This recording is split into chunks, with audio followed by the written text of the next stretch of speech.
মধ্যপ্রাচ্য এখন এক জ্বলন্ত আগ্নেয়গিরি। ইরান, ইসরায়েল আর যুক্তরাষ্ট্রের মধ্যকার সংঘাত সপ্তম দিনে পৌঁছে তছনছ করে দিচ্ছে গোটা অঞ্চলের মানচিত্র।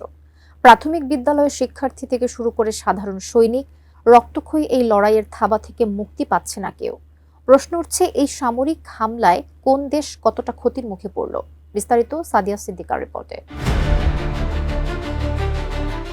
মধ্যপ্রাচ্যের আকাশ এখন বারুদ আর বারুদের গন্ধে ভারী। যুক্তরাষ্ট্র ও ইসরায়েলের সাথে ইরানের সংঘাত আজ সপ্তম দিনে গড়িয়েছে। তবে এই যুদ্ধ আর কেবল নির্দিষ্ট কোনো সীমান্তের মধ্যে সীমাবদ্ধ নেই, বরং তা দাবানলের মতো ছড়িয়ে পড়েছে গোটা মধ্যপ্রাচ্য জুড়ে। গত এক সপ্তাহে এই রক্তক্ষয়ী সংঘর্ষে প্রাণ হারিয়েছেন প্রায় প্রতিটি দেশের মানুষ, যা অঞ্চলটিকে এক চরম অনিশ্চয়তা ও মানবিক বিপর্যয়ের মুখে ঠেলে দিয়েছে। যুদ্ধের ভয়াবহতম ও কলঙ্কময় অধ্যায়টি রচিত হয়েছে গত শনিবার। ইরানের আধা সরকারি সংবাদ সংস্থা তাসনিম নিউজ জানিয়েছে, মিনাব এলাকার একটি প্রাথমিক বিদ্যালয়ে ইসরায়েলি ক্ষেপণাস্ত্র সরাসরি আঘাত হানে। এই নৃশংস হামলায় ১৭৫ জন নিষ্পাপ শিক্ষার্থী প্রাণ হারিয়েছে। বৃহস্পতিবার পর্যন্ত পাওয়া তথ্য অনুযায়ী ইসরায়েলি হামলায় ইরান জুড়ে নিহতের সংখ্যা দাঁড়িয়েছে ১,২৩০ জনে। এছাড়া দেশটিতে শত শত মানুষ গুরুতর আহত হয়ে হাসপাতালের বিছানায় কাতরাচ্ছেন।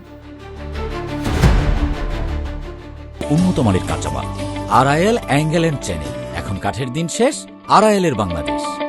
পাল্টা আক্রমণে ইসরায়েলও নিরাপদ থাকেনি। ইরানের ক্ষেপণাস্ত্র হামলায় দেশটিতে এখন পর্যন্ত ১১ জন নিহত হয়েছেন। এর মধ্যে গত ১ মার্চ বেইত শেমেশে চালানো এক ভয়াবহ হামলায় ৯ জন প্রাণ হারিয়েছেন। ইরানি বাহিনীর অব্যাহত বর্ষণে কয়েকশো ইসরায়েলি নাগরিক আহত হয়েছেন বলে খবর পাওয়া গেছে। যুদ্ধের এই ফ্রন্টে সরাসরি জড়িয়ে পড়া যুক্তরাষ্ট্র তাদের ক্ষয়ক্ষতির কথা স্বীকার করেছে। মার্কিন প্রতিরক্ষা মন্ত্রণালয় নিশ্চিত করেছে, ইরানের ক্ষেপণাস্ত্র হামলায় তাদের ৬ জন সেনা নিহত এবং ১৮ জন আহত হয়েছেন।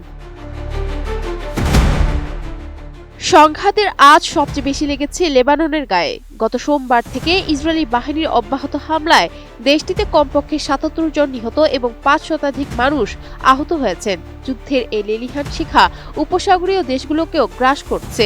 কুয়েতে ইরানের হামলায় ২ সেনাসহ অন্তত ৪ জন প্রাণ হারিয়েছেন এবং আহত হয়েছেন ৩৫ জন।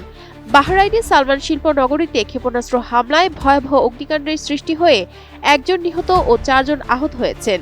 এমনকি ওমান উপকূলে মার্শাল দ্বীপপুঞ্জের পতাকাবাহী এক ট্যাঙ্কারের হামলায় ১ জন নিহত ও ৫ জন আহত হওয়ার খবর পাওয়া গেছে। সংযুক্ত আরব আমিরাত এই সংঘাতের বাইরে থাকতে পারেনি। সেখানে অন্তত ৩ জন নিহত এবং ৭৮ জন আহত হয়েছেন। প্রতিবেশী দেশ ইরাকে ২ জন নিহত ও ৭ জন আহত হয়েছেন। এছাড়া কাতারে ১৬ জন এবং জর্ডানে ৫ জন আহতের মধ্য দিয়ে স্পষ্ট হয়ে উঠেছে যে এই যুদ্ধের ক্ষত কতটা গভীর।